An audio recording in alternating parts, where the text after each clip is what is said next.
Hai, Assalamualaikum. Terima kasih kerana menonton. Sila share, like dan subscribe. Assalamualaikum warahmatullahi wabarakatuh. Alhamdulillah rabbil alamin. Wassalatu wassalamu ala asyrafil anbiya'i wal mursalin Muhammadin wa ala alihi wa ashabihi ajmain. Rabbi shalli sadri wa yassir li amri wa hlul 'uqdatam min lisani yafqahu qawli. Alhamdulillah, dengan izin Allah dapat kita bertemu lagi pada pagi ini dalam program Tazkirah Pagi, iaitu perkongsian sirah Nabi dalam bab perjalanan hidup seorang Rasul. Seorang muslimin dan muslimat yang dirahmati Allah sekalian, pada siri ke-3 yang lalu, iaitu pada siri yang ketiga yang lalu, pada artikel 007, kita telah mendengar dalam bab menyatakan wafatnya Aminah dan Abdul Muttalib. Kita masih di peringkat awal dalam bab ke-1 dalam perihal kelahiran Muhammad. Muslimin dan muslimat yang dirahmati Allah sekalian, insya-Allah kita terus kepada siri yang ketiga, iaitu pada artikel 002. Dalam bab menyatakan wafatnya Aminah dan Abdul Muttalib. Ketika Nabi telah berumur 6 tahun, beliau dibawa oleh bondanya untuk berkunjung di rumah keluarga ayahnya di Madinah dan untuk menziarah ke kubur ayahnya. Kunjungan beliau ke rumah keluarga ayahnya dan ke kuburnya itu sangat membekas sekali di hati Nabi yang masih kecil. Beliau ingin bertemu dengan ayahnya yang dikatakan telah wafat, namun sayang beliau tidak dapat menemui ayahnya. Ketika beliau sedang dalam perjalanan pulang ke Mekah, bonda beliau telah wafat di sebuah desa yang bernama Abwa. Pemergian bondanya itu membawa pengaruh besar sekali bagi kejiwaan beliau.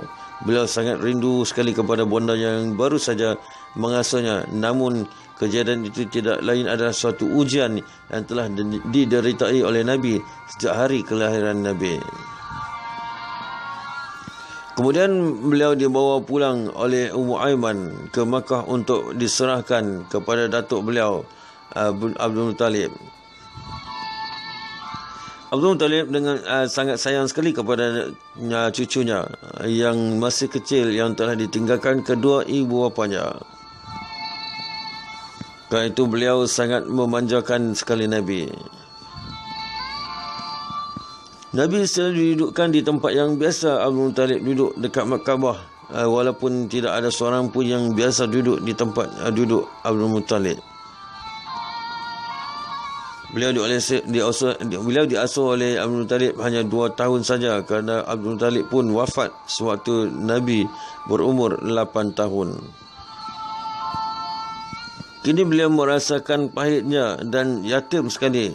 Bahkan yang kedua ini dirasakan jauh lebih pahit daripada yang pertama.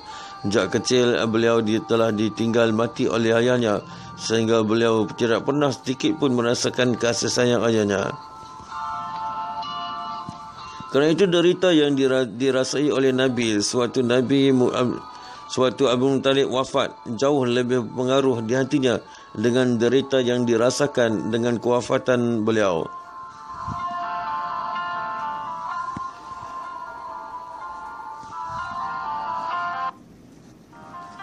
Kerana itu derita yang dirasakan oleh Nabi sewaktu Abdul Muttalib wafat jauh lebih berpengaruh di hatinya dengan derita yang dirasakan dengan kewafatan ayah beliau.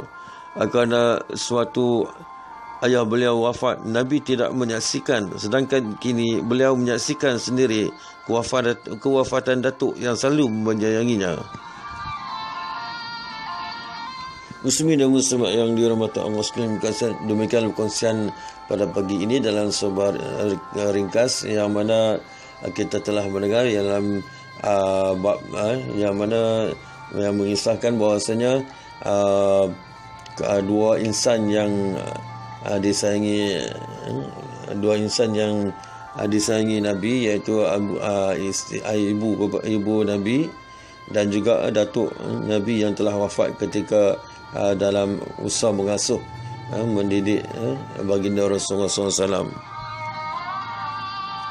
Jadi insya-Allah sama-sama kita teruskan korban sikit masa di masa-masa akan datang untuk kita terus bersama saya dalam program Tazkirah pagi ini. Mudah-mudahan kita mendapat info ataupun maklumat atau dapat mempelajari tentang kehidupan Rasulullah sallallahu alaihi wasallam. Muslimin dan muslimat yang dirahmati Allah sekalian, insya-Allah jika diizinkan Allah kita akan sambung lagi pada siri keempat dalam bab menyatakan Muhammad diasuh oleh Abu Talib. Muslimin dan muslimat yang dirahmati Allah sekalian, sebelum saya akhiri tazkirah ini, saya menjemput anda untuk bergabung dalam Ismail Channel Telegram untuk dapatkan berita-berita dunia Islam serta program Tazkirah pagi, iaitu perkongsian sirah Nabi. Jadi anda yang ingin bergabung dengan dalam grup ini, anda boleh dapatkan link yang mungkin terpapar di skrin anda, ataupun anda boleh PM kepada saya melalui Telegram ataupun WhatsApp di talian 012-422-4692 012-422-4692 untuk anda bergabung di dalam grup ini. Dan seperti biasa, sebelum saya akhiri tazkirah ini, saya war-warkan perkhidmatan lori tunda yang beroperasi 24 jam di seluruh Semenanjung Malaysia termasuk Langkawi. Untuk sebarang makluman ataupun sesiapa ingin dapatkan perkhidmatan lori tunda saya ini, anda boleh hubungi saya di talian 017-400-1247 017-400-1247.